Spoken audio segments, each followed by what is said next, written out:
I'm set, Bob. Okay, is everybody all set? Yeah.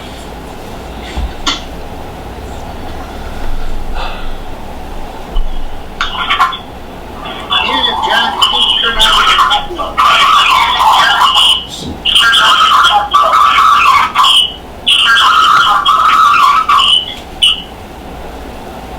Okay, here we go. I'd like to call this meeting of the Selectboard order, please. Pursuant to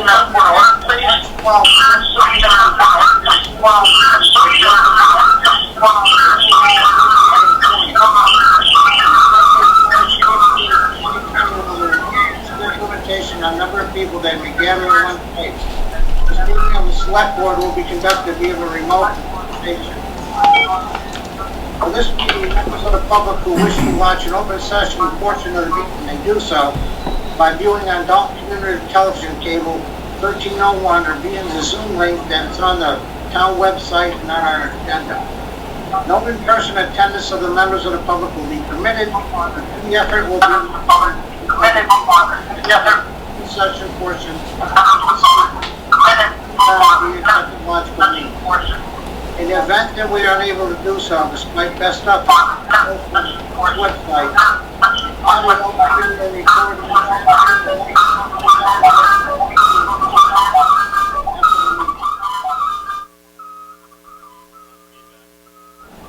Yeah, excuse me, could everyone maybe mute, and try it that way, see if that helps with the feedback? Try it that way, see if that helps with the feedback?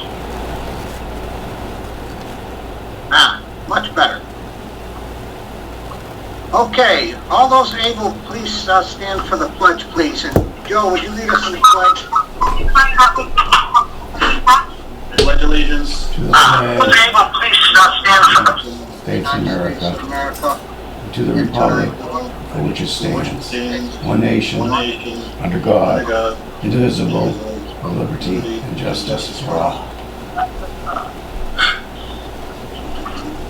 Okay, Brittany, could you please do a roll call? Yes, we have Robert Bishop, Here. Joseph Stiver, here. John Boyle, Here. Mark Shaw, Here. Dan Esto, Here.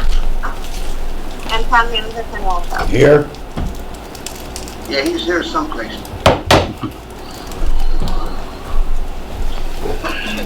Next, we have the minutes of March 9th.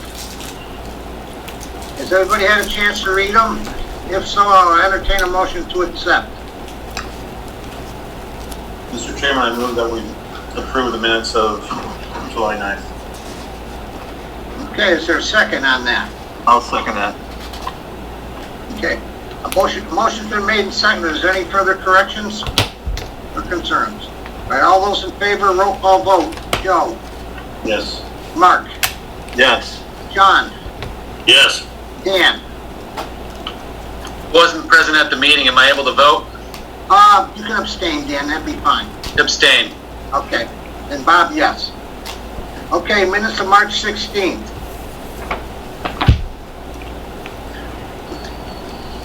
Mr. Chairman, I move that we accept the minutes of March 16th. Or a second? Second. Okay. Motion's been made and seconded. Is there any further discussion? Okay. Roll call vote. John? Yes. Joe? Yes. Mark? And Dan? Abstain. Okay, and Bob, yes. Okay, the minutes from May 7th. Mr. Chairman, I move that we approve the minutes of May 7th. Second. Okay, a motion's been made and seconded. Is there any corrections to the minutes? Okay, roll call vote. Mark? Yes. Joe? Yes. John? Yes. Dan? Abstain. And Bob, yes. Okay, the last one, May 14th. Mr. Chairman, I move that we accept the minutes of May 14th. Second. Okay, a motion's been made and seconded. Is there any corrections? All right, roll call vote. Joe? Yes. Mark? Yes. John? Yes. Dan? Abstain. And Bob, yes. Okay, thank you, guys. Okay, the public to address the board. This is a time when the public may address the board on any item listed on the meeting agenda or any issue or matter of the town. If you intend on addressing the board at this time, we ask you to do the following. Use the Zoom link that's listed or dial 684-6111, extension 28. Please identify yourself by name, address, or the company/institution you represent. The public address to the board segment will last no longer than 30 minutes. Please make your comments concise and try not to repeat statements made by others. Please address your comments to the board chair. Discussion or debate on any issue may not take place at this time. Questions on procedural matters may be answered by the chair or the designee. Please be cordial and respectful of others. If anyone wishes to be recognized when an agenda item is discussed by the board, please make the request at this time. This request may be granted by the board chair and address the questions to the board chairs and be concise. Is there anyone out there that would like to address any of the items on the agenda? Hi, Bob. This is Richard. Okay, Richard? Hi, Richard Hall, 164 Greenridge. If I could be recognized for number 9 and number 10, that would be great. Okay, let me get I might not have questions, but thank you. You got it. Bob, this is Cheryl Rose. Okay. I would like to possibly want to speak on number 9. Okay. Anyone else? Okay, Jenny, you're off. Microphone.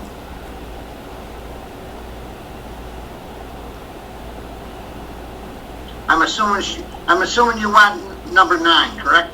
Yes, thank you, Bob. Jenny Gitlitz, 2 Pomeroya. Anyone else? Okay.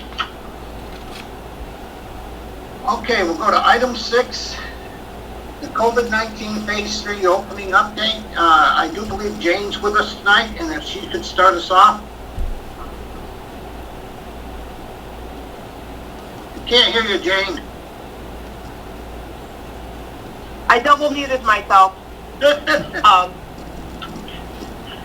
So yes, we're in phase 3, step 1, which was a big step up from phase 2. A lot more things are being allowed, and the state has been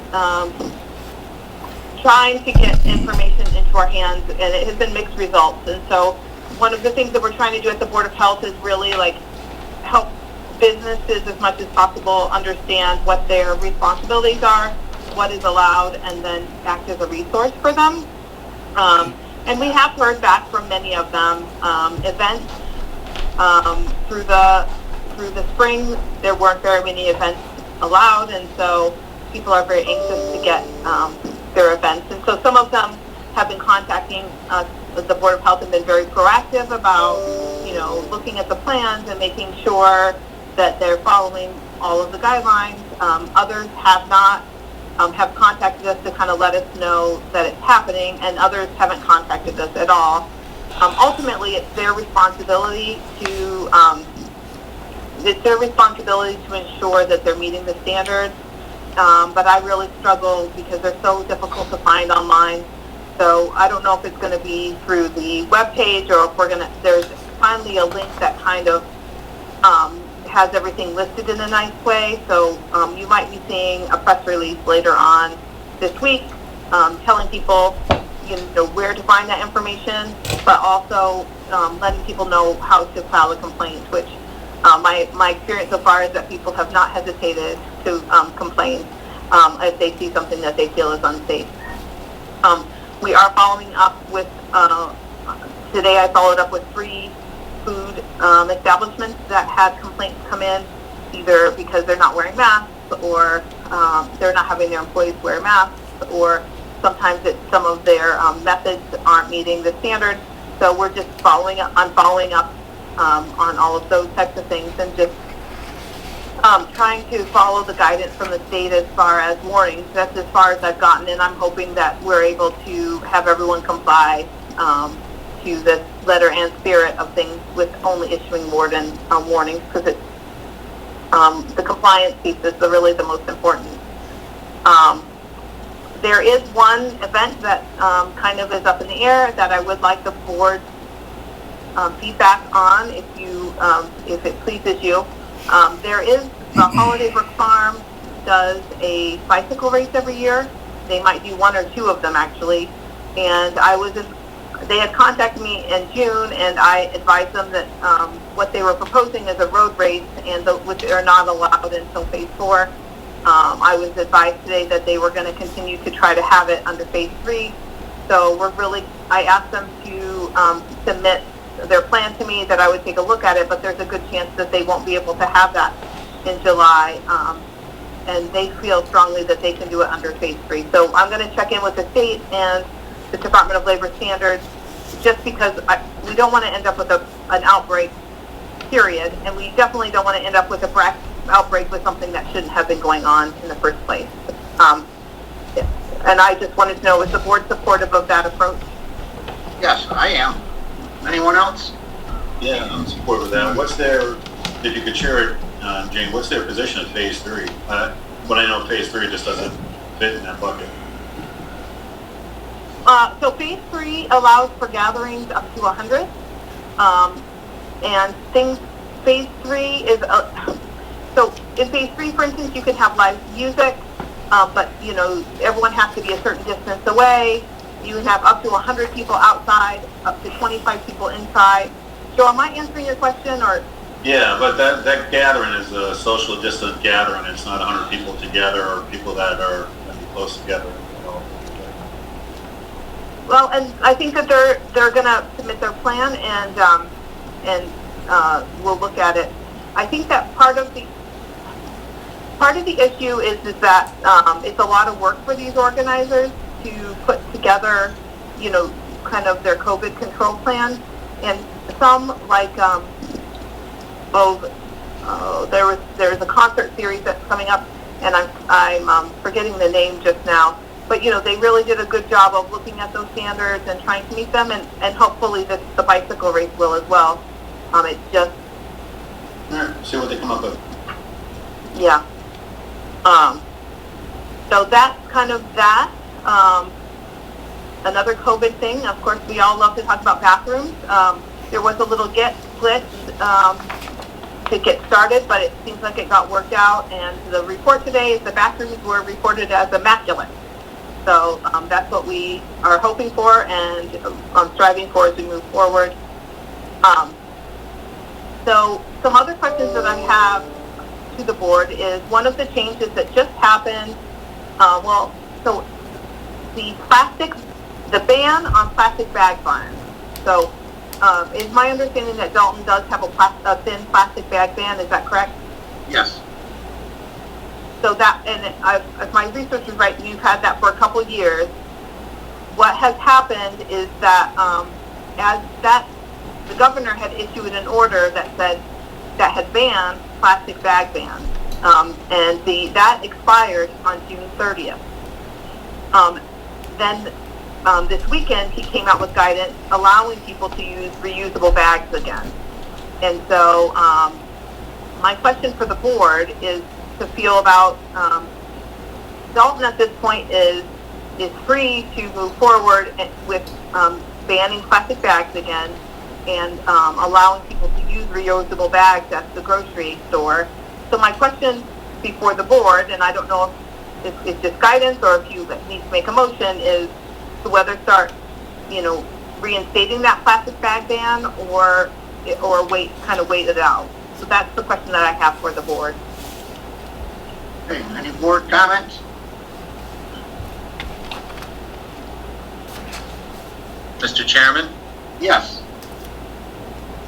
if the state law no longer prohibits the ban, then wouldn't our bylaw continue to be in effect? Do we need to even take any action? No. Okay. So, And also reusable bags are allowed, so I think that's a good thing. Okay. it is a good thing. It's just a change, and I feel like it's really important to, before I put messaging out there to Dalton and the establishments, I just wanted to make sure that we were all on the same page. Yeah, does anybody disagree? No. Okay, I think Jane will just put it back in effect as never, it is the law. Okay, great. So as far as let me look at my list. Plastic bag bans. So yes, I'm working with Judy as these events come in. I'm a little unclear on who needs to get a permit for a one-day event and who doesn't. So I'll work with Judy on that. And yeah, are there any questions about COVID for me at this time? No question. Just to let you know, Jane, that as part of the 7-town advisory for CBRSD, I forgot to put it on this email, but Viv Mason, who's on the select board of Hinsdale, she and I met with Barbara Kraft-Reese a couple days ago just to get an update on CBRSD, and she spoke very highly of the assistance from the Dalton Board of Health. So thank you for that great work on behalf of the town by yourself and Dr. Boyle. And certainly know that work is in progress for our school system, so more to come. But again, just pass along a big thank you. You're very welcome. That's what I'm here for. Jane, I had one question for you. Some of the store owners I've been talking to saying they've had a hard time keeping supplies or getting supplies. And is there any help for them to get cleaning supplies and stuff, or is it all on them? You know, that's a really good question. There's no formalized that I know of assistance for stores to get the cleaning supplies. Like FEMA supplies and whatnot really are gauged more for emergency management and emergency services. So I'm not aware of any. Is there any grants or anything to help these people out to purchase these things? You know, I can follow up on that and find out if there is something for them. It's really important. We have been, so I've been going through the restaurants, and the town did purchase some sanitizer for them to use, and some of them have been using it, or some of them have taken it, some of them haven't. But I haven't gotten through to all of them. So if they're looking for sanitizer, I can help them out just from my office standpoint. If they're looking for like daily cleaners, then that's going to be a little bit harder. But we're really trying to emphasize that sanitizing step of everything. Okay. Any help would be appreciated. If you want to, I don't know if you would mind contacting me with exactly who is looking, and I could reach out to them. Okay. Certainly. Yeah. And Mr. Chairman, we move on. There's someone else here in the open forum. I don't know who it is, but just call it out. It's user ID EVALA, Ibala_C47YIJK. I think there's no need to know who that is for the record. Okay. It's Esther Ballardini. Oh, Esther. Hi, Esther. How are you? Okay. Good. If the board pleases, I have another meeting that I need to go to that also started at 7. I'm happy to come back after that meeting if you think that you need me. Someone can text me, or I can pop back in. But do you think that there's any other questions for me tonight? Let me ask. Anyone have any more questions for Jane? No, I'm good. No. Thank you for everything you're doing. It's huge. You're very welcome. Take care. Thank you, Jane. Okay. Thank you, Jane. Thank you, Jane. Okay. Item number 7, the transfer station lawn and leaf area. I know John Ruffley's really in short supply over there for people, and we need to get that leaf place open. We've been getting kind of like bombed by people asking to get it open at least once or twice more a week. And we've put on hold hiring anybody to do that. But I was talking to a gentleman last week, and he suggested, can the town hire some a couple of retired people, or 1 or 2 people that would go over there and just monitor it during the days we decide to open it, and pay them a little stipend. And I think that's a really good idea under the circumstance, because I was over there Saturday dropping bottles off for the Boy Scouts, and that place was packed in there. And it's just, I mean, I think our residents, with everybody being home now, pretty much, there's a lot of people that need to go to there and get rid of the brush.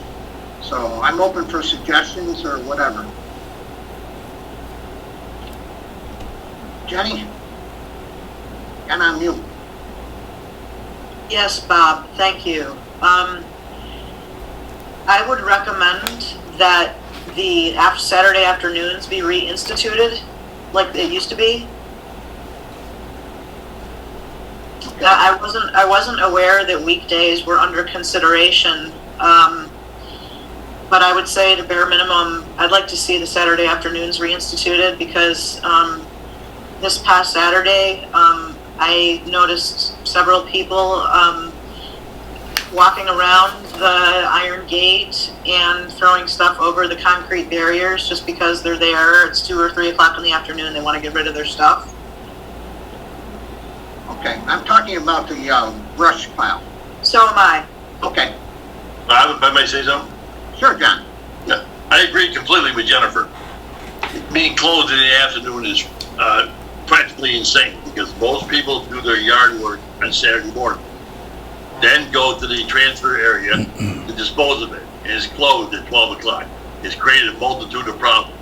Now, as far as your solution, to hire a couple, and I mean, we have appropriated money for this position, but the town manager is reluctant to fill it on a full-time basis because of impending budget cuts. Now, I think it would be appropriate to hire a couple of, retired people, if they want to monitor it, and keep it open all day Saturday, and maybe one day Tuesday, probably Tuesday or Wednesday from 2 till 6. I think the populace would greatly appreciate that. Yes, I agree with you, John, on that. Hey, Bob, Yes, Mark, and this is actually to Ken. Ken, do we still have the program for, or that we were working on for the seniors to work off their tax bill? Yes, we do. Would this be a potential position that we could maybe look to hire or get somebody in to do that? I think that's a good idea, Mark. a real good idea. Dan? I just want to say that I'm in support of opening the lawn and leaf area on Saturday as well. Okay, yeah, it really needs to be. All right, John, Ken, can you get together with John and kind of like advertise and see if we can get a couple people to do that? Yep. Yeah, we'll get that together and we'll advertise. And I'll talk to Kelly. If we're going to get somebody through the program, senior work-off program, I'll talk to Kelly about it. We'll advertise it as a possible position. Okay, is everybody in agreement on this? Do we need a vote on it? I don't think we need a vote. I think it just needs to be agreed upon. Does anybody object? How's that? No, I think it's a great idea, Bob. No, no Okay, objection. okay. Go ahead, Jenny. I noticed the other day that there's a lot of contamination in the brush. So I think somebody who had dumped things over the concrete barriers had dumped hay that's coated with plastic wrap, a lot of it. And it's very fine grained and it's not really visible to the naked eye unless you look really closely. So if you're just sitting on a machine or a tractor, you're not going to see it. And it's going to create a lot of problems. So my question really has to do with who's monitoring the quality of what's there and is on top of moving things around, because just it looks like things haven't been moved in a long time. Yeah, John's really short-handed, and it's crazy time of the year for him. So, there's trees that need to be taken down. He's got roads being paved. So It is the highway department's responsibility. John is in the process. I don't think he's signed on this evening, but he's in the process of reorienting the entrance into the transfer station so that people will go by the shack or the attendant station and then into the transfer station. So he can, even if we hire some people to check the stickers, at least that's an extra level. People will have to go by the attendant station into the lawn and leaf area. So we're going to reverse the circulation. At least that's the plan we talked about today. So as you know now, you come in and you go out the entrance by the attendant station. We're going to reverse that flow. I like that idea a lot. Ken, it's still going to be one way, right? One way. Yep. Yeah. One way in and out. And John is on, I see him up there. Hey, John, good evening. Go. That makes sense. Hey, John, did you hear what we were talking about earlier? No. What? Oh, not just John. John Ruffley. Yeah, I heard everything. Everything sounds good. As far, just my about Jenny's comment with the plastic and stuff, the contamination in the brush pile. We make compost out of that, so we screen it down, so everything's screened out of it.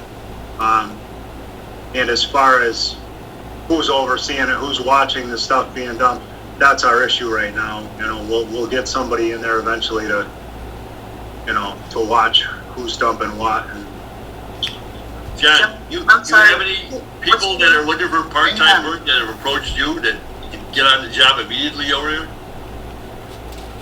I haven't ran into anybody, but we are going to try to get that entrance opened up, so that'll make it so that brush area can be open every time the transfer station's open, and we're hoping to have that done this week. So the attendant there will be able to keep the commercial haulers out. That's really our biggest issue, is the commercial hauler. So once we open that second entrance, and they got to go up by the attendant, we should be okay as far as being open all the time.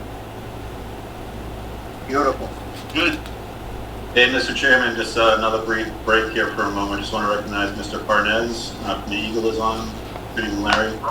Now we had someone by the name of Pete join, no last name, and then Martha's iPad, so I'm not sure who those two folks are. Okay. Could you please identify yourself, Pete and Martha?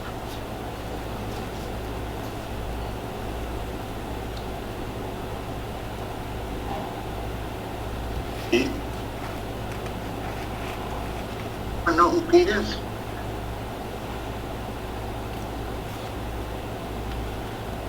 Martha?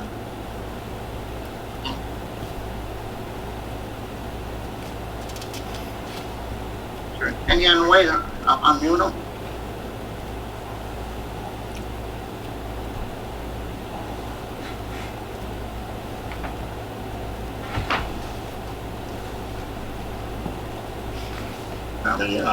Ken, you have control. This is your Zoom. It looks like both are unmuted, so. Yeah. Becky, Martha's iPad is unmuted. Martha, could you identify yourself, please? They're both unmuted. And Pete, could you identify yourself?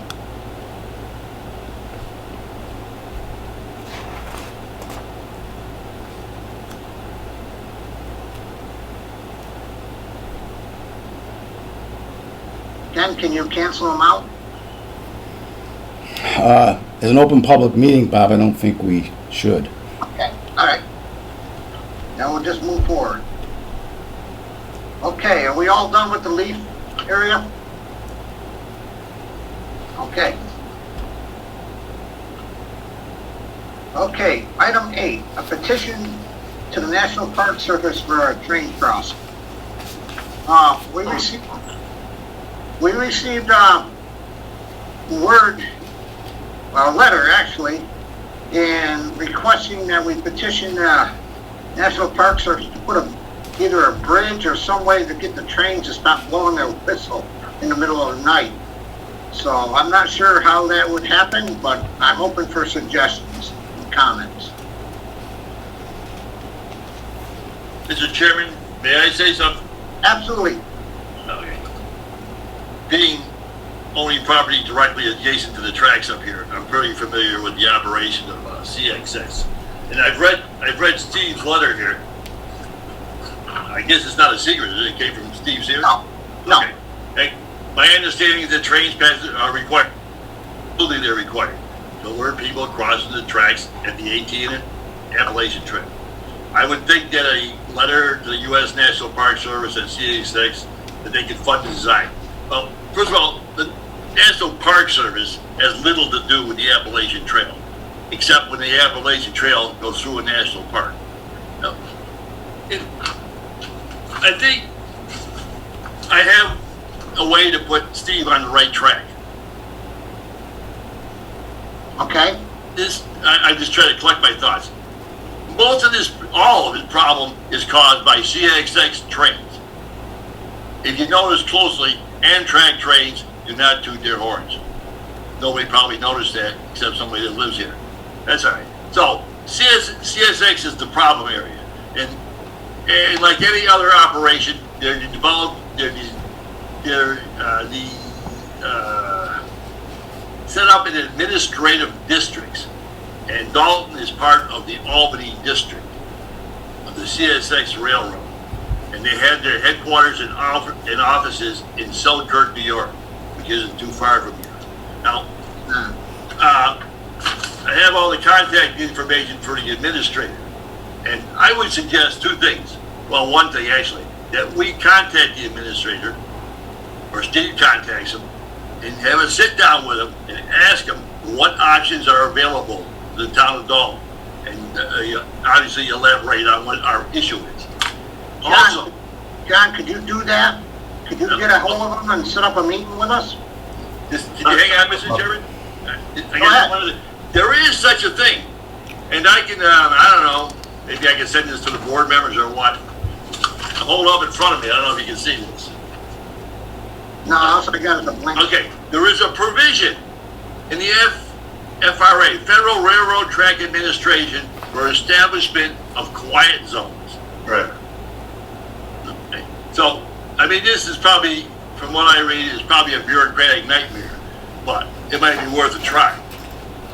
And if we could talk directly to this guy, who's the administrator for this district, maybe he can give us what options are available and their chance of success. I think the chances of the railroad, CSX, and anybody else building a bridge over the tracks up here east of the County Street is zero. I mean, that would require major funds of money, engineering, and land acquisition. I'd rather try your idea first than sitting down talking. If I get in touch with Steve and have a sit down with Steve and suggest to him that maybe him and I jointly contact this guy, the administrator in Selkirk, and talk to him, see what our options are. That'd be good. Okay. Is Steve working? Is he around? He's around. Okay. I'll get in touch with him tomorrow. Okay. Him and I talk first. I'll let you know what's going on. We may even go drive down to Selkirk and see this guy, or it may have to be a visual conference. All right, thank you. All right. Okay, anything else on that? Okay. Okay, item 9, the Waste Management Advisory Committee. Joe, I'm going to turn this over to you at this point.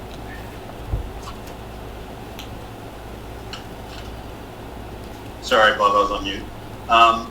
I sent off a document to the group probably about 12:30 or so. It's a document that outlines the idea of this committee, and I want to thank Jenny and Cheryl for their collaboration on this document, and I can share it. Let's see. Sorry, Bob, just pulling up the document. Here, 1 minute. All right. Everybody on the board read it? Yes. Well, I didn't get it till late this afternoon, so it was too late to study. Evidently, it's a complex proposal that definitely needs studying by the board members. But the idea of a committee, maybe yes, maybe no. No. So it basically provides, the proposal is this committee that, will provide recommendations to the select board.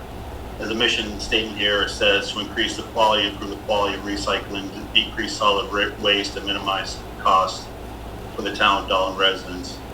And really outline the overall scope. You can read through the detail, but the idea is that the management of our waste management and recycling program will certainly be beneficial to the select board and to our town manager as this advisory committee steps through the process of implementing not only our current bylaws of recycling, but also managing the complex issues around waste management and recycling across our community. And you can see a lot of the activities within the scope. Kind of highlighting some, pursue an arrangement for private haulers to weigh and tip recyclables collected for Dalton customers. Again, this would be assistance to the select board and town manager around that program.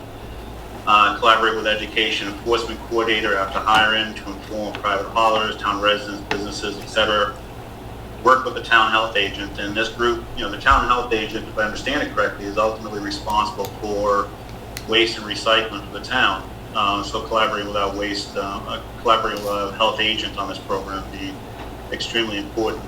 And then certainly survey the transfer station used by residents, private haulers, determine high and low traffic times, all the needs, so we understand what the gives and flows are, and that might inform different operating hours, provide recommendations to improve recycling and purchasing recycling content items in town municipal buildings, research best practices, and this is, I think, a key one, research best practices and local options for collection, transportation, disposal of solid waste.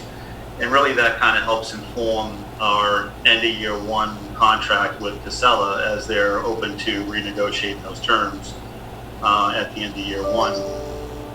Report in monthly summary reports to the select board, formal presentation to the select board as needed, annual committee report to be included in the town report, and then a list of the recommended members for this group to be appointed by select board for a 3-year term. 1 GDC committee member, Dalton health agent, 1 select board member, finance committee member to make sure we're looking at the numbers correctly and the costs and expenses. Education enforcement coordinator to be higher than the 2 town residents, and I would recommend town residents who have a passion and expertise in this field. And then the group would meet 2 times per month or an active review of the implementation programs 1 time per month minimum after that. So, it's a very complex thing. We've had a lot of different conversations over the last year about waste management and recycling. I think we've all talked about those general concerns and where we are right now with the Casella contract, moving forward with that 1 year. I'm sorry, it's a 2-year deal, and then inform year 3 or inform a different approach. So I think this would be very beneficial to the select board and to a town manager. So I propose it as an option, as a new committee to be approved by the select board. Hey, one question, Joe. I think Ken should be involved in the meetings if he has time. Yeah, no, absolutely, if he has time, for sure. But then, if he's available, great. If not, the person directly overseeing waste management would be a health agent who understands our operations correctly. This is going to be an advisory commission, correct? Advisory to the select board with making very solid recommendations. Yes. Yeah. Okay. I have one suggestion. I think it was well-written, good proposal, but I think probably would have town council scan it to make sure that it complies with state law, including the Town Manager Act. Because I think, as I understand it, the Board of Health is ultimately in charge of a waste disposal. So we just want to make sure it complies with the law, that's all. Mr. Chairman, I was going to bring up the very point that Mr. Waldo just mentioned. The Board of Health and its health agent are charged by Massachusetts law with enforcement and deliverance of waste management issues. And the Town Manager Act assigns certain provisions and authority to the town manager. I think any proposal, as complex as this one is, should be run by the town legal counsel to be certain it doesn't contravene or usurp any legal function of either the Board of Health or the town manager. Okay. Let's do this. Hey Bob, can I chime in here real quick? Okay. I have no issue with it being run by the town council. I mean, it's an advisory committee. Right. They're not taking any enforcement. They're an advisory committee. But if we want to run it by the town council, that's fine. But like Joe said, it's an advisory committee. Joe, did you want to say something else? No, I see Cheryl raising her hand now. Okay, Joe. I just wanted to remind or inform folks that there used to be a waste management committee in the town, Ken, and Jenny was the chair of it. So such a committee did actually exist at one time. So with respect to where this fits, I'm just pointing out that there actually was a waste management committee at one time.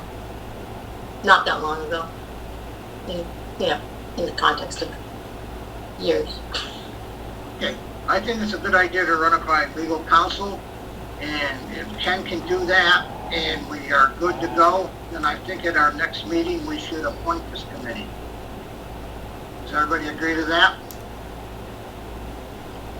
Well, aren't we going to discuss and vote on whether to adapt this committee? Yes, we can do it and then appoint it if we agree. Well,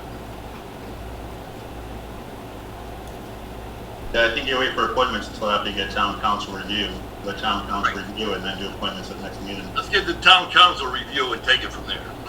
Yeah. Perhaps a motion to review to town council would be in order, Mr. Chairman. Okay, I'll entertain a motion. So move. Is there a second? Second. Okay, motion's been made and seconded. Is there any further discussion? Well, this is Richard. Go ahead, Richard. Am I allowed to make one comment? Yes. I was at the transfer station at the weekend. It didn't have a price list posted, which is part of the new contract. So I think this is a great idea to have a advisory committee to the select board. Thank you. Yes, there's a price list over there, Not posted, John. right on the door. It's No. big letters. It's not updated. It last Saturday. $118 per sticker, $4 for a large bag. He must have put it up after I got there. No, and just to be clear, folks, there's actually a price list in the contract that should be listed, which includes all furniture, the mattresses, whatever they take. I think that's a price list that Richard may be referring to, so. That should all be there. Correct. Thank you. Actually, I wanted to point out that I went on the town website to see exactly the right amount to write the check and so forth before I went over there, and the town website is not updated. At least it wasn't on this weekend or whenever I was looking recently. Okay, that's one thing you can get ironed out. Okay, the motion's on the floor to have the council review this. We need to move that. Okay, roll call vote. Joe? Yes. Mark? Yes. Mr. Boyle? Yes. Dan? Yes. And Bob, yes. Okay. Ken, as soon as you get that done, would you let us know so we can... I will. Okay, Yeah. thank you. I think the Right away. understanding, Mr. Chairman, is that we have town council and bring it back at our August meeting, next meeting, right? Correct. Yeah. Okay. Nice work, Joe. Thank you. Cheryl and Jenny too. Yeah, they did a big Thank you all. and Yeah, good work. Thank you.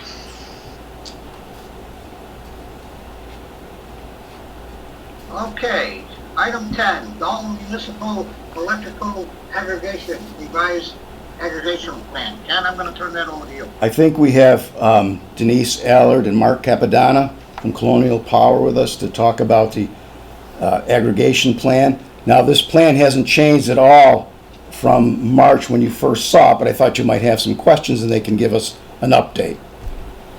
So let me see if they're here and unmuted. Yep, we're here. Okay, good. And I'll turn it over to Mark and Denise. Okay, Okay, Denise Allard, Colonial Power Group. So the town's current aggregation plan only allows for one product, which is the default product that if you opt into the plan, your on basic service, you automatically get moved into this one product. What we're looking to do is the town wants to have the ability to offer an optional product with potentially higher renewable energy content. So in order to do that, the aggregation plan has to be amended, and it has to go through some local steps and then go to the DOER and the DPU so that the DPU can approve the offering of an optional product to town residents. So we're at the beginning phase of that process where the town posts the aggregation plan for public review for 3 weeks. And Mr. Walter already did that. It was posted from June 15th to July 3rd. And now we're just looking for the board to vote to approve that aggregation plan so we can take it on to the next step, which is a consultation with the DOER, and then it'll go on to the DPU for consideration. okay. Can I have a motion to move forward? I'll make a motion, we approve the alternate aggregation plan. Is there a second? Thank you.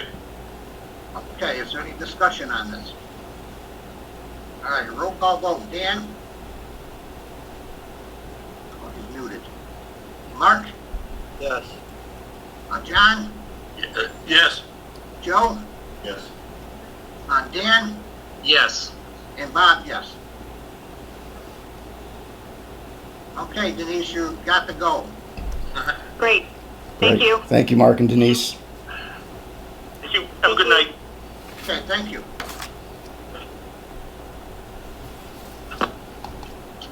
Okay, next, with the chief police job vacant, we have to make a decision whether to appoint an interim chief or an acting chief. Ken, I'll have you start, and then I'll take comments from the board. Okay, yeah, Mr. Chairman, the time has come really to appoint an interim or acting chief. The difference being an acting chief would be appointed from the department. Typically, the sergeant steps up to that position in the sergeant's absence.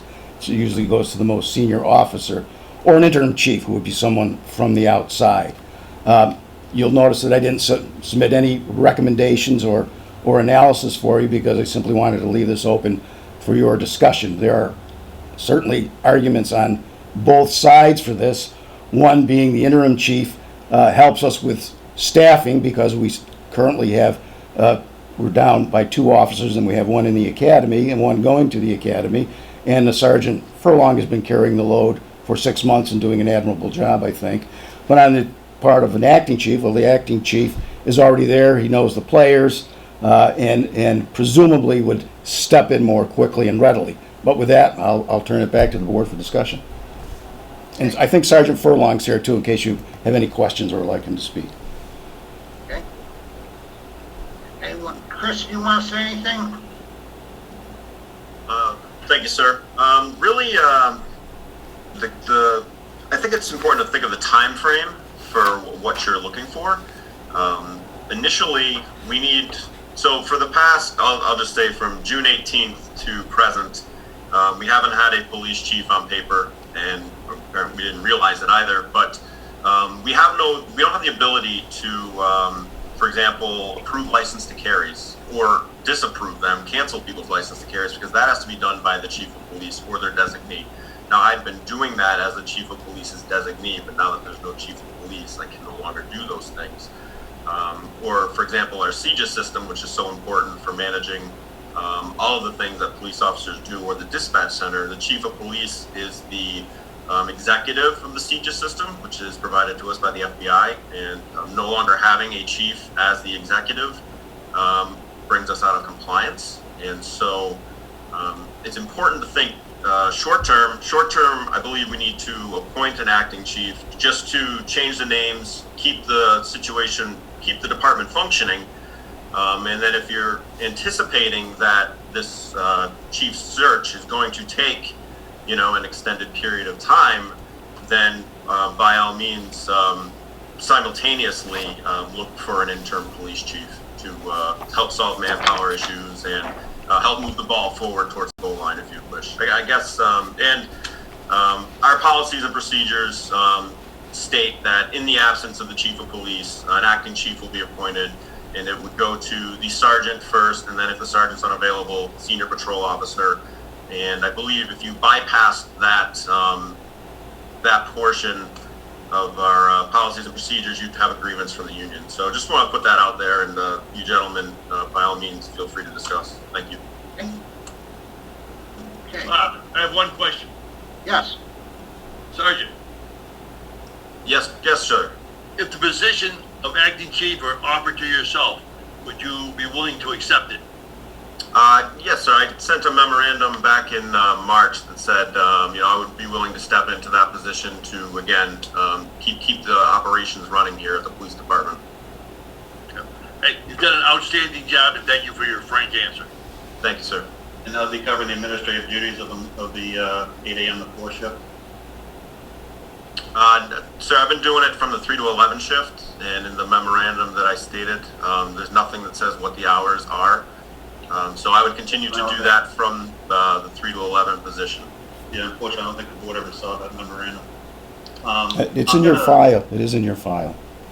I'm going to suggest that we go to an interim chief just because of all the changes we've had recently, and I believe the organizational issues that need to be further addressed. And I think it will provide some stability for the 6-month period as we begin recruitment, and go from there. But I would not support moving to an acting chief with the current issues we're addressing this now.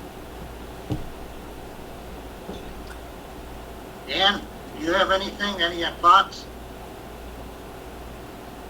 I think in the interest of stability, moving things forward, I think I could certainly consider an acting chief with an interim chief search happening simultaneously.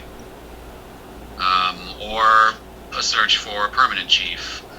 But I do believe that some of the business that Sergeant Furlong was mentioning does need to be attended to, and we should be in compliance with federal laws. So yeah, I'd like to hear from other board members too, to see, we've heard from Joe, but So we've been out of compliance with that since February, when we did suggest to move to an acting chief, but then that was not moved upon by our town manager at that time. So we've been working without a formal acting chief since February. If I may, sir, I have the authority to sign as Chief Co's representative in this case, because I was designated as his representative, so we weren't not out of compliance until June 18th.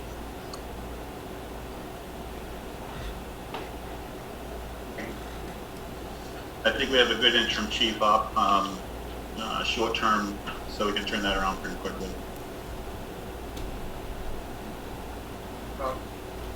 Can we put Chris in there till we get a search for the interim chief? That's my question. How long it would take? A couple weeks, a month?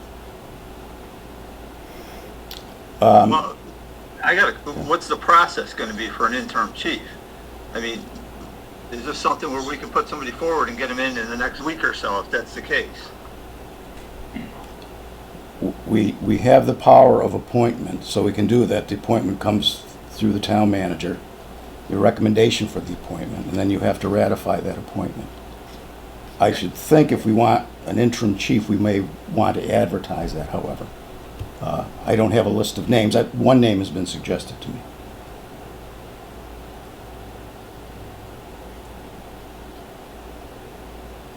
I think we may need an acting chief while we look for an interim chief. I don't know. I mean, there is a process, whether it's interim or permanent, but is that something we could do in a week, in 2 weeks? My biggest trauma is the staff on the police department's slim as it is. And if we get some help in there for Chris, I mean, he's being overloaded. God forbid if he ever got called up, that'd be a total disaster. But I'm not quite sure. Is it legal to go ahead to advertise for our interim chief and appoint Chris until we choose an interim chief? I believe that it is. Guys, how do you feel? I'll be quite honest. I think that we have enough of our cultural and organizational issues that we need to address within the police department, and we need an outside independent leader as an interim chief. How quickly we get there, that's what my head's at. Yeah, if we have to advertise, it's going to take at least probably a month to get somebody in there. Well, Ken just said we should advertise, but we don't have to. We don't have to. Mr. Chairman, if I may say something. Yes. Undeniably, Chris Furlong stepped into a very, very difficult position, and he has handled the pressure of that position admirably. He's conducted himself with great professionalism while leading the police department. I think he is an obvious candidate to be the acting chief and possibly an interim chief. And he's a proven leader both in the police department and on the battlefield. He has the education, he has the interest in the town, he lives in Dalton, big plus, and he also has a rapport with the men in the department. I think it would be practically negligent not to appoint him as acting chief.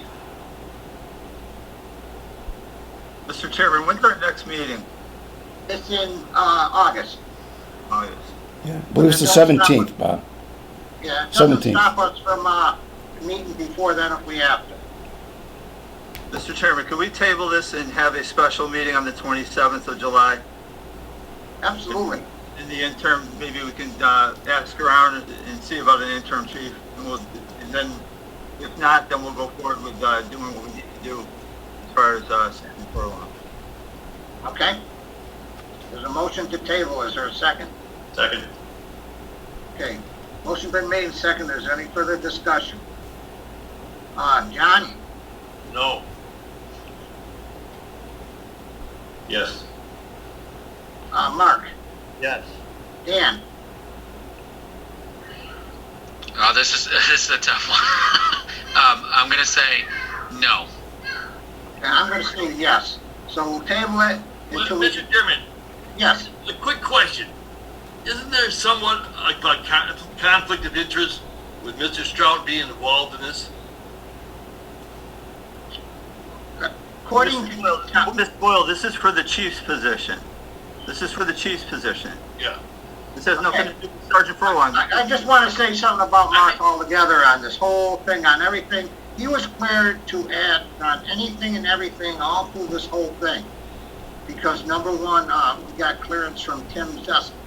And I've asked Mark to stay out of it, but Mark has a right to just as much as you or I or anybody else on the board, according to Tim.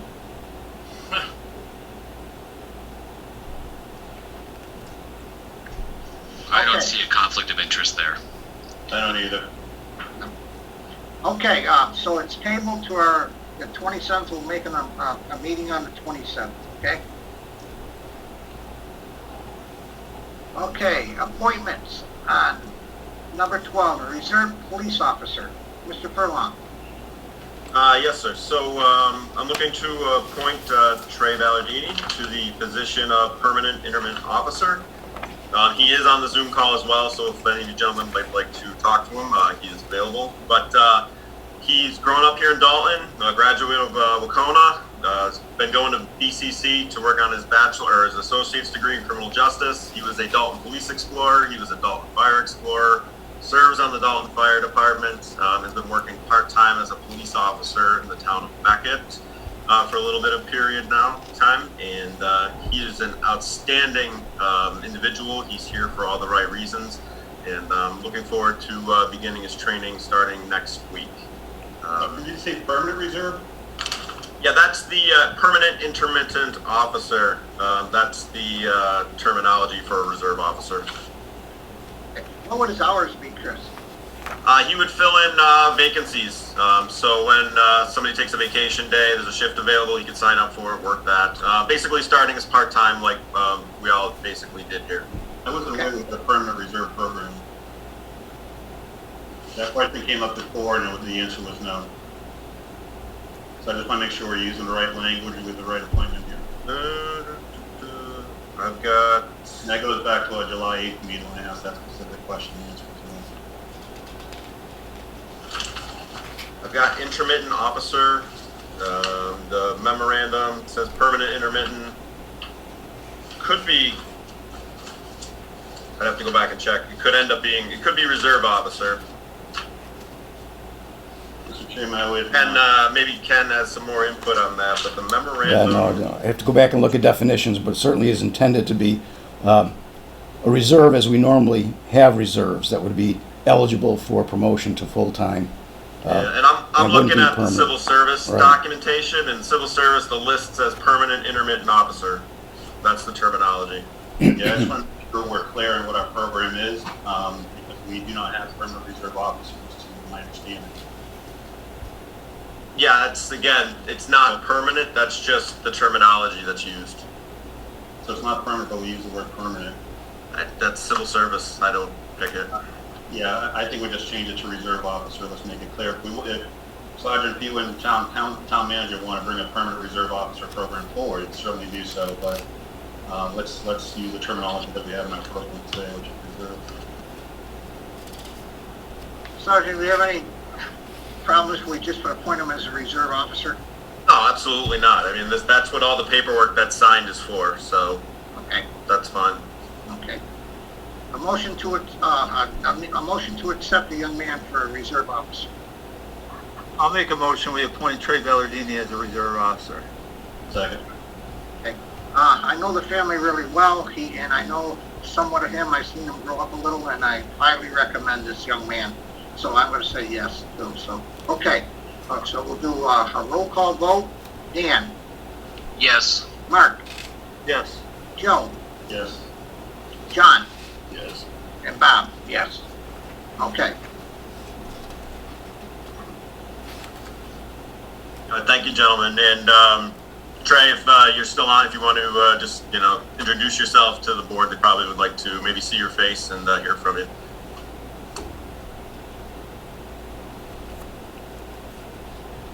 Hi, How you doing? Congratulations. thank you, sir. Welcome. Thank you. Congrats, Trey, even though it says Caitlin. Thank you, Mr. Stroud. Congrats, Trey. All right. Good luck to you. Congrats, Trey. Congratulations, Trey. Thank you. Okay. Okay, now we have our annual town appointments. I will accept a motion to appoint everyone on the list that's in yellow except for the building inspector because he is asked us to change his hours and we need time to talk to him about that. So I would like to put him on hold. But he's still our building inspector. For the record. Make a motion that we accept the appointments as submitted by town manager, but defer the building inspector and prefer the conversation around his suggested change of hours. I'll second that. Okay, a motion's been made and seconded. Is there any further discussion? Roll call vote. John? Yes. Joe? Yes. Mark? Yes. Bob? Yes. And Dan? I'm trying to find everybody. Yes. Okay.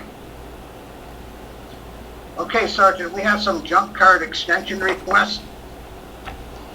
Yeah, I'm not sure. How many do you have, Mr. Bishop? I've got I got two. one that I believe I know of, and then maybe more.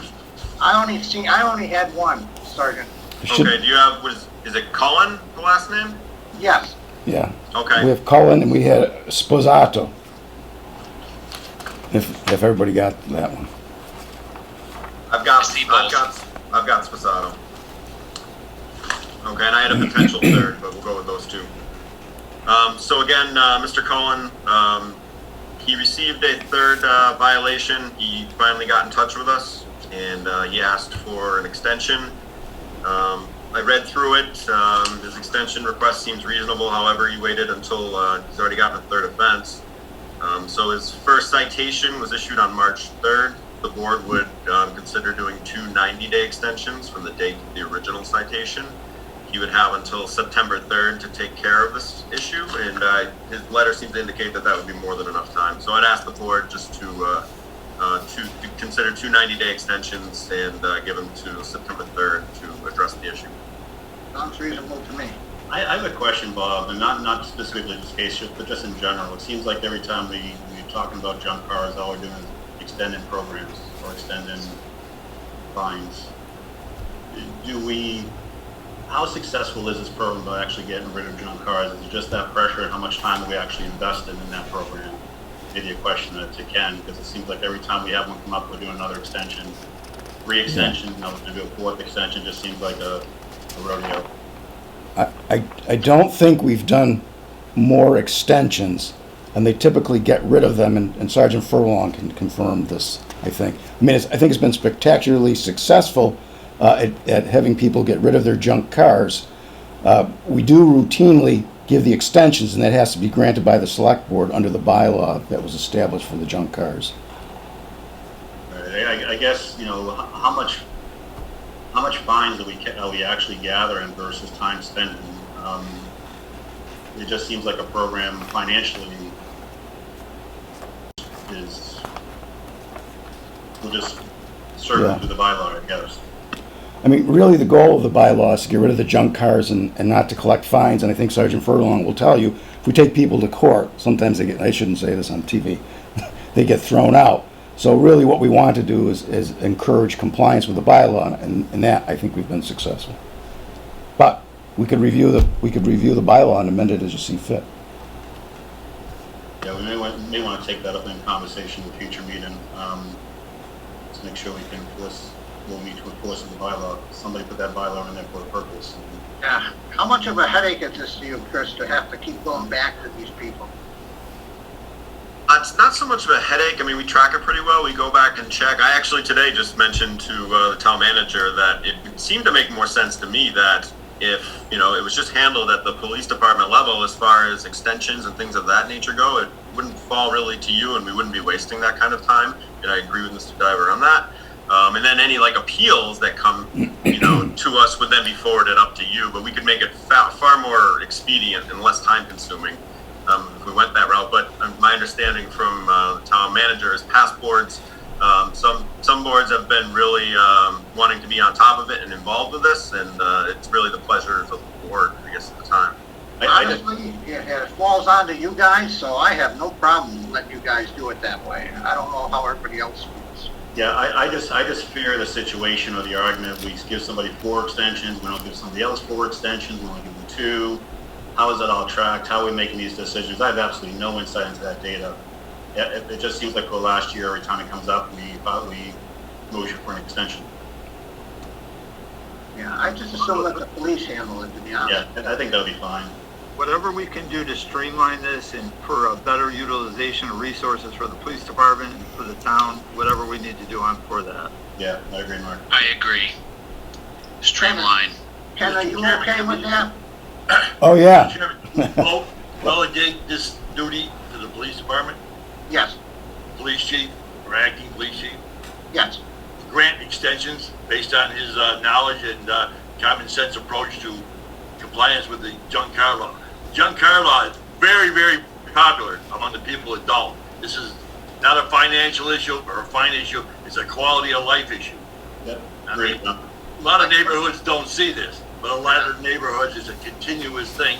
The police department does an excellent job of tracking it, enforcing it, and their initial citations, probably, excuse me, their initial citations, probably 80 to 90% of them, the chief can correct me, are complied with. And then you always, like with any problem, you deal with 5 or 10% of the people that, malinger.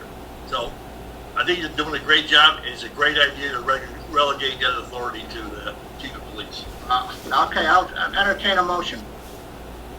So moved. All right, to a second? Second. Okay, a motion's been made and seconded. Is there any further discussion? Okay, roll call vote. John? Yes. Joe? Yes. Mark? Yes. Dan? Yes. Bob, yes. Okay, you got him, buddy. I can't hear you because you're on mute. Thank you, sir. It won't be an issue for you in the future. We'll get this squared away. No, we appreciate it. Thank you for taking it on. Sure, absolutely. Okay. Okay. Item 14, vacation carryover request. Ken? Yeah, there are 2 vacation carryover requests. One for Dawn Fahey, who ended the year with 17 and a half hours of vacation, notwithstanding the fact that we were allowed by our personnel policies to get paid or carry over too. She had extra time. I recommend granting that request. And I have 2 days of unused time, and my contract reads differently from the personnel policies. The chair can sign off on 1 week of paid vacation. Any carryover has to be approved by the board. Okay. A motion to grant the extensions, the carryovers. All right, is there a second? Second. Okay, a motion's been made and seconded. Is there any further discussion? All right. Roll call vote. John? Yes. Joe? Yes. Mark? Yes. Dan? Yes. Bob, yes. Okay. Ken, you're on. Town manager updates. Okay. I have several items for you tonight. You might remember we discussed, I think in June, the Shared Streets Grant. That was the grant that was supposed to take place. We wanted to get it done immediately, but I think it was only $5 million statewide. And while I was on vacation, the highway superintendent and the traffic commission chair applied for 3 different grants. One was for paving Pleasant Street, the other was for rebuilding the sidewalks on Pleasant Street, and the third was for doing the pedestrian flasher projects. Now, we just received word the other day that the paving and sidewalk projects were not accepted by the state. We're still waiting to hear on the pedestrian lights. And along with that, we finally, was really held up by the COVID crisis, got some technical comments back from the Mass DOT on the pedestrian flashers. We thought they would readily approve them, but they have some technical issues with the design that Fuss and O'Neill is working on. So they're working on that now. We hope that'll be done pretty shortly. But again, we're waiting on the decision on the Shared Streets program. Yeah, that'd be greatly appreciated, especially the one by the post office. That's Right. critical. Right, but the second thing I wanted to talk to you about is the extra hours that were in our budget plan this year. You'll remember we generally moved everybody up from 35 to 36 hours. In 2 cases, there were more hours involved, the town planner and the assistant town accountant. I've put that on hold temporarily, although the town voted for it. I wanted to discuss it with you because we still don't have any idea of cutbacks by the state. But again, I want to remind you that we've not filled 2 positions, the highway mechanic and the assistant in the to the building superintendent, and who also works in the highway department. So it's probably a good idea, Ken, right at this point to hold back and. Yeah. I don't know exactly what's going to happen. I mean, yes, we don't know. That's why I held back. It would be my recommendation to move forward. I think between our reserves and our taxing capacity, we should be able to handle it. But again, I don't know, and that's why I held off. I wanted to discuss it with you before moving any further on it. No, I think it's a good idea. Does anybody disagree with that? No. No. Yeah, I would go ahead with that, Ken, and To move forward with the extra hours or to hold off? hold off on them. Okay, got it. All right. Yeah, hopefully our federal government will help us out, but I don't know. It's hard to say. It's kind of like crazy times. Right. Yeah, we just don't know. And there's this, if you saw the paper, that's an accurate number. The state's expecting up to a $6 billion shortfall in revenues. We just don't know how that's going to translate into state aid for cities and towns. Yeah, I'm sorry, I think I misunderstood this. I thought, sorry guys, not to cause a circle here, but anyways, Ken, did I hear that the town planner and the assistants, I forget the role, sorry, Assistant accountant. need a couple extra hours per week? No, the town planner was going to move, she was going to be moved up to 36 hours like everybody else. Right now, she's at 30 hours a week. And the assistant accountant is at 16 hours a week. She was going to move up to 24 hours a week and had interdepartmental clerk added to her duties. That's a position we've had in the past, and she would work in our office assisting Judy. We haven't had a person there on a continual basis since Sarah Franklin retired. Is all the work able to be accomplished without those hours added? Even to helping you, Ken, and just managing the overall, town and everything else that's going on? Because there's a lot of different activities that are happening. Yeah, I would absolutely recommend moving the town planner up and the assistant accountant. Even if we want to hold off on the extra hour for everybody else. So the idea is that we're holding off on those other positions to fund the additional hours in these other 2? No, not really. It's just that in terms of what we really need to do to, do what we need to do in town government, I would suggest that those positions be moved up. But in terms of equity among everyone, I think it all ought to be done. Yeah. But we don't know. It's a shot in the dark. Thoughts, guys? So I would move that we extend those hours for those 2 positions as to run the department operations of our town, if we need the additional time to do so and not hold back. They definitely do it, because I know our town planner gets bombed constantly with all kinds of stuff. Yeah, and if we have people working hours that they're not being paid for, that's going to cause a whole nother issue. It does, and it bothers me because I know she doesn't. Yeah. So I would like to revisit that motion that we're talking about, but just make a motion that we extend those hours in accordance with the recommendation of our town manager for those 2 positions. Okay, is there a second? Second. Okay, a motion's been made and seconded. Is there any further discussion? Mr. Chairman, just one question. Sure, for John. Mr. Walto. I fully support extending the town planner's hours. On the other position you mentioned, she's going from 15 hours to 24 hours? 16 to 24, yes. No. In effect, she would become a benefited employee. Yes, you would. That's right. Once you pass over 20 hours, then you're entitled to have benefits, health insurance, and pension, and so forth. Okay, thank you. Okay. Okay, motion been made and seconded. Okay, roll call vote. Joe? Yes. John? Yes. Mark? Yes. And Dan? Yes. And Bob, yes.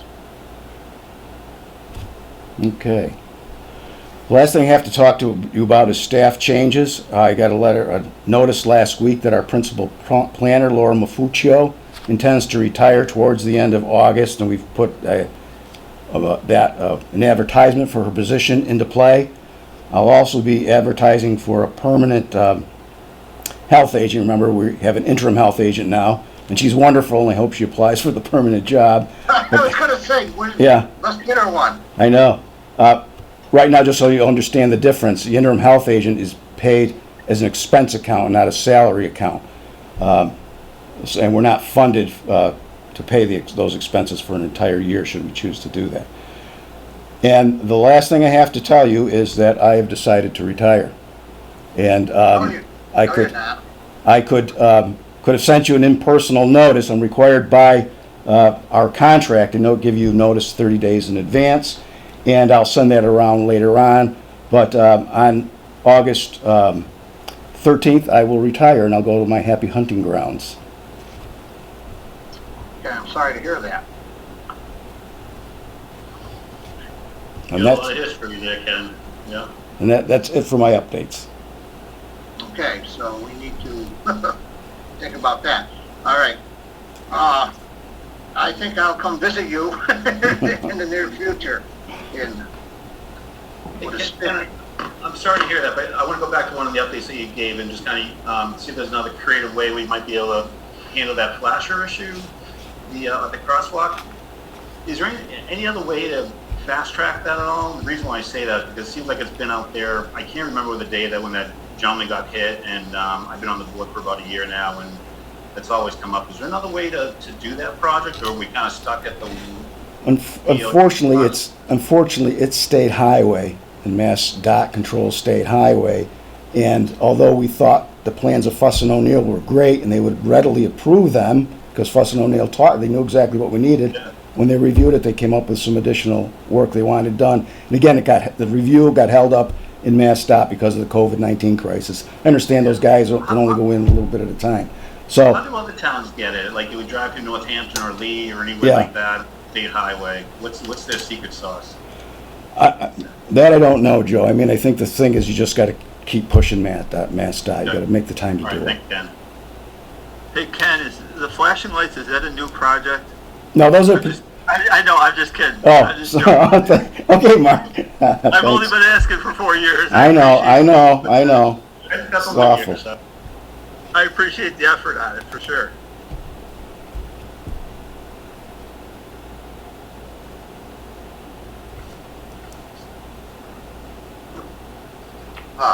Okay, well, I think I'm unstunned right at the moment.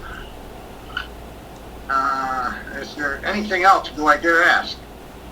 No, I have nothing else for you unless you have some questions for me. No, I will have plenty more.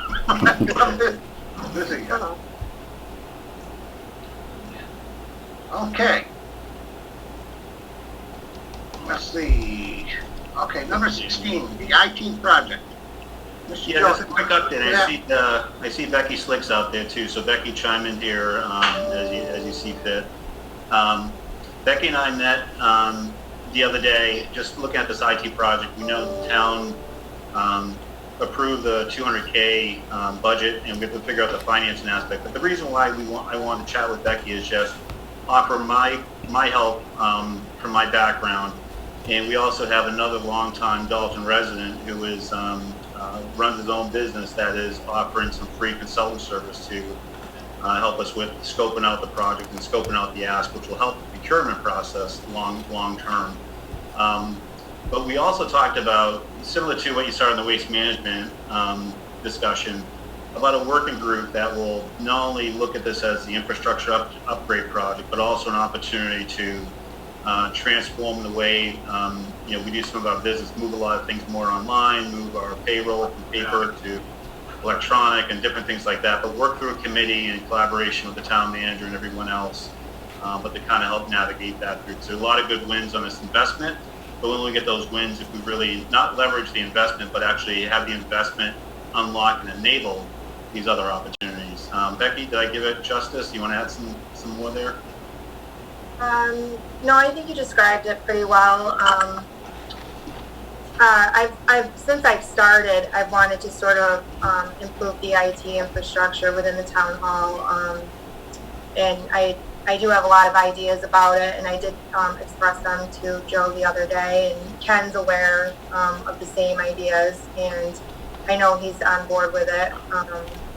As far as the procurement aspect of it, I know that Ken's our chief procurement officer, so we would definitely need to loop him into all of our discussions and whatnot. I guess that's it. Thank you for approving the extra hours. I really appreciate it. And then thanks for the bomb you dropped, Ken. So I went from being up here to down here in like 5 minutes. Sorry, Becky. Yeah. So I'm excited to move forward with that $200,000 capital budget, and hopefully the grant will actually open up and we can apply for that instead. I know we have community compact reports that could help us apply for that, and hopefully that budget will go through for the state and we can move forward, but if not, we can still move forward with our plans. Do you guys have any questions? No, it's similar to the waste management, Bob. Becky and I work on that whole work group and talk about who to bring together and whatnot, and we have some cable and et cetera, but I think it'll be another good working group. Fantastic, and I know it's going to be great. Okay, any other comments? Thank you, guys. Thanks for the great work. Thank you for doing that. I appreciate it. Thank you. Thanks, Becky. Okay, now we got the BRT intermunicipal agreements. Yeah. This is the standard intermunicipal agreement for the van that we use. It's owned by the BRTA, and it's a required, because it's an annual agreement and it's an intermunicipal agreement, it's required to be approved by the Selectboard. Okay. Motion to accept, please. So moved. Second. Seconded. Okay, a motion's been made and seconded. Is there any further discussion? Okay, roll call vote. Joe? Yes. John? Yes. Dan? Yes. Mark? Yes. And Bob, yes. Okay. Items for future agendas. We're gonna have a run out of paper on this one.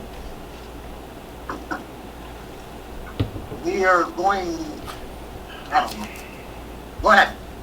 Anyone? Yeah, I don't have the existing list in front of me, Bob. My apologies, but I know there's a few things on there we do need to do some updates on, Yeah. but we can look at that. Look at it on the 27th, okay? Yeah. Okay, anybody have any to add? Oh, Bob, Yeah, I do. next meeting I'll give you an update on the CBRSD opening plan. I think that's already on the list though. RSD, okay? Anyone else? Just one thing, Bob, we should actively look for an interim or acting town manager. Yeah, I know, John, you're taking a I thought. think I'm on the subject, but we ought to look for somebody to appoint on our next meeting. Yeah, I will meet with Ken, and we're gonna have to get it out there ASAP. Yeah, because we don't have much time. Of course, we can hold them hostage for a while. Yeah, I think you already have. We know where he lives. But it shouldn't be too difficult to round up an interim town manager. Right. So like, appropriate committee can do a appropriate search.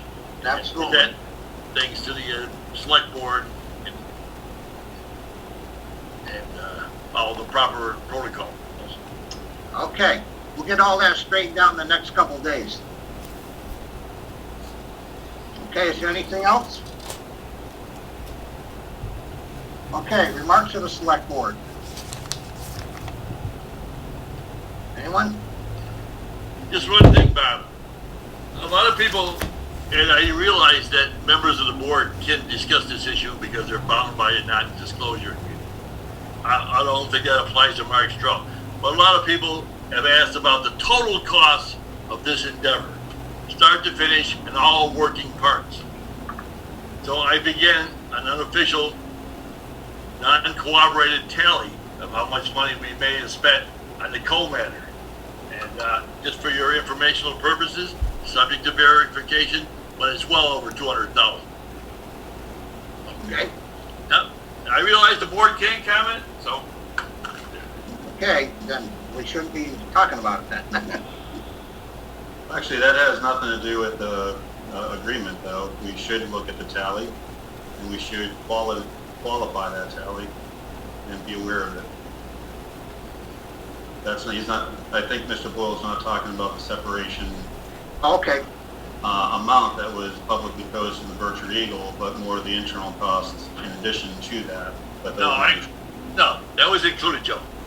In my estimate, okay. the separation cost and a running total estimate of additional costs, hearings, legal counsel, hearings officers, overtime in the police department, et cetera, et cetera, et cetera.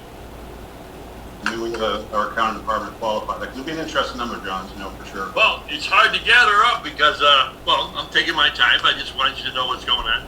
Yeah. Because a lot of the costs are spread out among various departments. Yeah, it should be part of our accounting. A lot of additional meetings. Yeah, That's it should be hard, and our town accountant should be able to gather those numbers pretty easily. okay. Any other remarks of the select board?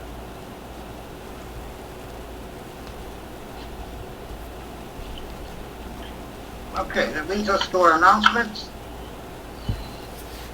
Well, I just want to say one thing. Ken, I am very happy for you if this is what you really want to do.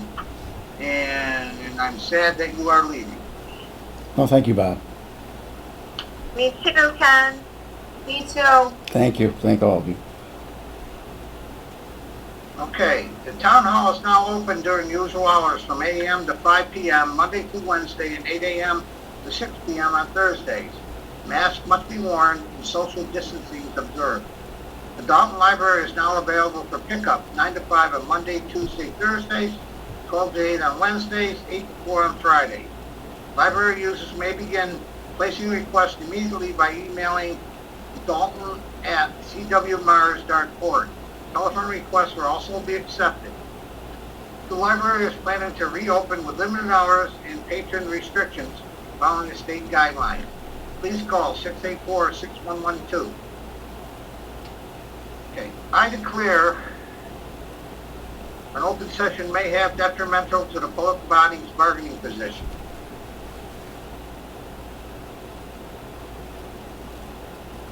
Joe? Mr. Chairman, I move that we enter executive session in accordance with General Law, Chapter 30A, subsection 21A2 and 21A3 to conduct a collective bargaining session and to discuss strategy with respect to collective bargaining, BPOU, Step 3 grievance hearing, and not return to open session. Okay, is there a second? Second. Okay, roll call vote. Joe? Yes. John? Yes. Mark? Yes. Dan? Yes. Bob, yes. Okay, we'll reconvene in 5 minutes. Hey, Jeff Powell, there's a different link for the executive session. Yeah, I was having issues logging on with that, so that's why I came in